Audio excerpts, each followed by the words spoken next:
पृथला में आयोजित दंगल में भारत केसरी युधिष्ठिर ने जीता 2 लाख का इनाम। आपको बता दें, बूढ़ी तीज के अवसर पर हर वर्ष की भांति इस बार भी पृथला गांव में विशाल कुश्ती दंगल का आयोजन किया गया। असंगठित कामगार कर्मचारी कांग्रेस हरियाणा के प्रदेश अध्यक्ष राकेश तंवर द्वारा आयोजित इस दंगल में नारायणगढ़ की विधायक शैली चौधरी तथा असंध के विधायक शमशेर गोगी बतौर मुख्य अतिथि मौजूद रहे। दंगल में हरियाणा के अलावा दिल्ली, राजस्थान, उत्तर प्रदेश, पंजाब सहित कई अन्य राज्यों के सैकड़ों की संख्या में नामी पहलवानों ने भाग लेकर अपने दम का लोहा मनवाया। कुश्ती दंगल में 2 लाख रुपए की इनामी कुश्ती प्रसिद्ध पहलवान भारत केसरी युधिष्ठिर तथा सुमित भारत केसरी रोहतक के मध्य हुई, जिसमें पहलवान युधिष्ठिर विजयी घोषित किए गए। 1 लाख रुपए की कुश्ती रोहित भारत केसरी दिल्ली तथा मोहित पहलवान लाड़पुर के बीच बराबर पर छूटी। वही तीसरा इनाम 1 लाख रुपए की कुश्ती संजय भूरा मित्रौल तथा हरिओम ट्रैक्टर पलवल भी बराबरी पर रहे। इसके अलावा 5वां इनाम 50,000 रुपये पर दीपक संजय अखाड़ा पलवल व रोहित झज्जर तथा छठा इनाम 50,000 रुपये पर संदीप संजय अखाड़ा पलवल तथा संदीप तेज सिंह अखाड़ा सभी कुश्ती बराबर पर रही। इसके अलावा 21,000 रुपये की कुश्ती पर सानू जसराम अखाड़ा तथा नवीन प्रहलादपुर पंचवटी अखाड़ा के बीच भी बराबरी पर छूटी। वही 11,000 की 10 कुश्तियाँ, 5100 की 10 कुश्तियाँ तथा 2100 की 10 कुश्तियाँ के अलावा 1100 की 10 कुश्तियाँ तथा 500-250 के बीच कम से कम 20-20 कुश्तियों पर पहलवानों ने अपना दम दिखाया। मुख्य अतिथि के तौर पर पहुंची नारायणगढ़ की विधायक शैली चौधरी तथा असंध के विधायक शमशेर गोगी का भव्य तरीके से स्वागत किया गया। और जैसा कि आप देख सकते हैं, मौके पर तमाम गणमान्य लोग भी मौजूद हैं और गांव के लोगों का प्यार बहुत ही ज़्यादा राकेश तंवर को मिलता हुआ दिखाई दिया। लोगों का भी यही कहना है कि राकेश तंवर प्रत्येक वर्ष ऐसी कुश्तियों का आयोजन करते रहते हैं और बहुत ही मशहूर कुश्ती है पृथला की। और जैसा कि आप देख सकते हैं, गांव की सरदारी का भव्य तरीके से स्वागत करते हुए राकेश तंवर दिखाई दे रहे हैं। वह गांव के लोगों का आशीर्वाद भी लेते हुए दिखाई दे रहे हैं। तो चलिए बातचीत करते हैं आज के कार्यक्रम को लेकर क्या कहना है राकेश तंवर का और पहुंचे हुए तमाम लोगों का, जिस तरीके से आज कुश्ती दंगल का कार्यक्रम पृथला विधानसभा में किया जा रहा है। तो चलिए बातचीत करते हैं राकेश तंवर से। राकेश तंवर जी से इतना विशाल दंगल आज किया गया है। सर नमस्कार।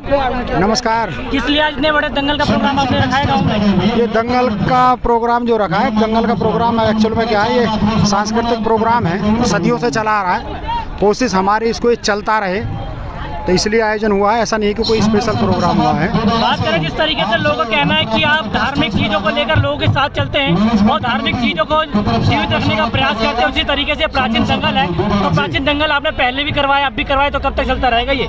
देखिए, जब तक हमारी सांस में सांस है तब तक तो चलता रहेगा। आगे किस तरीके का माहौल होता है, आज माहौल देख ही रहे हैं हम। कहीं मणिपुर हो रहा है, कहीं मेवात हो रहा है। ऐसी चीज़ें अगर इस तरीके के जैसे सांस्कृतिक प्रोग्राम होते रहे, अगर नज़र दौड़ाएंगे आप, हिंदू भी बैठे हैं, मुसलमान भी बैठे हैं जी, हर जाति हर धर्म का आदमी एक जगह ज़मीन पर बैठा है। तो हमारी पूरे क्षेत्र की, हमारे गांव की हमेशा यही प्रथा रही है कि भाई किसी भी तरीके से कुछ भी हो, इस संस्कृति को आगे बढ़ाया जाए और आपस में प्यार प्रेम सद्भावना बनी रहे। राकेश जी, इसका इतिहास क्या बताएंगे? तो बूढ़ी तीज पे स्पेशल किया जाता है दंगल? नहीं, बूढ़ी तीज पर हमारा इस सांस्कृतिक प्रोग्राम भी होता है, दंगल भी होता है। तो ये तो सदियों से चला आ रहा है और इसकी सिर्फ एक ही है कि बनीवारे के नाम से होता है हमारे। सिर्फ इसकी यही धारणा है कि भाई आपसी प्यार प्रेम बना रहे, खेल से लोगों का मिलना जुलना बना रहे, यही हमारी है। और दूसरा, जो खेलों को बढ़ावा मिले, सबसे बड़ा मकसद आज की डेट में एक खेलों को बढ़ावा देने का भी इसमें रहा है। युग में भी जो गांव के लोग हैं अपने बच्चों को प्रभावित कर रहे हैं कुश्ती को लेकर, गांव के लोगों को क्या कहेंगे? युग कोई भी हो जी, अगर आप जब तक खाना नहीं खाएंगे पेट नहीं भरेगा। जी जी, ये भौतिकतावाद में जा रही है पब्लिक, ऐसा नहीं है। लेकिन अब आपका जीवन सच में यह है कि जो आपकी सांस्कृतिक चीज़ें रही हैं, जो आपकी ज़मीन से जुड़ी चीज़ें रही हैं, उनसे पर ही जीवन आना है। तो आप कितने भी जब आसमान में उड़ लो, ज़मीन पर रहना ज़मीन में पड़ेगा। जैसे देखा जाता है, कोई भी आप प्रोग्राम करते हो तो तमाम पृथला विधानसभा की सरदारी पहुँचती है उस प्रोग्राम में, आपका मनोबल बढ़ाती है। तो गाँव की सरदारी आप क्या कहेंगे? नहीं, ये तो इनका आशीर्वाद हमेशा रहा है जी। मेरा मानना तो यह है कि इनका प्यार प्रेम जो मुझ पर रहा है, चाहे मैं छोटी सी एक कॉल दूं तो हजारों हजार की संख्या में लोग आते हैं। जी जी। मेरा मानना है कि वो मुझसे इतना प्रेम करते हैं, मुझे अपना बेटा मानते हैं और इससे ज़्यादा मैं कुछ नहीं कह पाऊँगा। जी, आज ऐतिहासिक दंगल का प्रोग्राम रखा गया है, किस कारण रखा गया है? देखिए, भाई राकेश तंवर जी और पृथला ग्राम वासी ये परंपरा से कराते आ रहे हैं। पृथला ग्राम वासी और भाई राकेश तंवर जी 25 साल से लगातार इस परंपरा को जीवित रखे हुए हैं। हमारी संस्कृति का खेल है कुश्ती।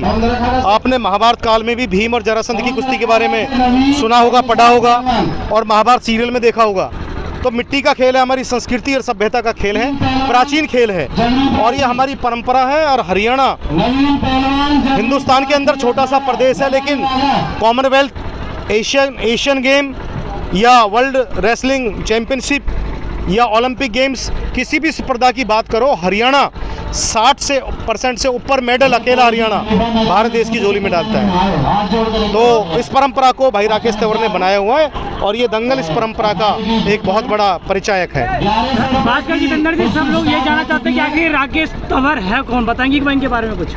देखिए, राकेश तंवर जी पृथला ग्राम से हैं और कांग्रेस पार्टी के असंगठित कामगार के चेयरमैन हैं पूरे हरियाणा के और समाज सेवी हैं, बड़े बड़े समाज सेवी संगठनों में पदाधिकारी हैं। कांग्रेस पार्टी के एक जुझारू नेता हैं और खेल प्रेमी हैं। उत्तर भारत का बड़ा दंगल कराते हैं पृथला ग्राम में बूढ़ी तीजों पर और समाज सेवी व्यक्ति हैं। 36 बिरादरी, हर धर्म हर मजहब की सेवा करते हैं और क्षेत्र की जनता इनको प्यार करती है। अभी पीछे आपने देखा हुआ कुमारी शैलजा जी राष्ट्रीय महासचिव हैं और कांग्रेस वर्किंग कमेटी की मेंबर हैं, पूर्व कैबिनेट मंत्री भी रही हैं। उनको बुलाया था एक भीषण गर्मी में 21 मई 2023 को, इतनी बड़ी रैली कराई थी। तो पार्टी के कद्दावर लीडर हैं राकेश तंवर। जिंदा जी, बूढ़ी तेज में ऐतिहासिक जो दंगल है प्राचीन काल से चला आ रहा है, तो इसका इतिहास का एक बार बताएंगे? देखिए, जो परंपरा का ये दंगल है, हमारे तीजों का पर्व पर कुश्तियाँ होती है, गाँव में भी होती है और जगह कई गाँवों में होती हैं। तो उसके बाद में ये बूढ़ी तीज जो हमारी एक परंपरा है, ऐतिहासिक परंपरा है, जो बताते कि महाराजा सूरजमल जब भरतपुर पर राज करते थे, तब से ये परंपरा पृथला ग्राम वासियों ने महाराजा सूरजमल के टाइम से यहाँ पर बनाई हुई है और आज भाई राकेश तंवर और पृथला ग्राम वासियों ने उस परंपरा को जीवित रखा हुआ है। गांव के बुजुर्गों ने भी इस कुश्ती दंगल में हिस्सा लिया और गांव की इस परंपरा को आगे बढ़ाया। तो बने रहिएगा तमाम खबरों को देखने के लिए नेशनल प्राइम टाइम न्यूज़ के साथ। धन्यवाद।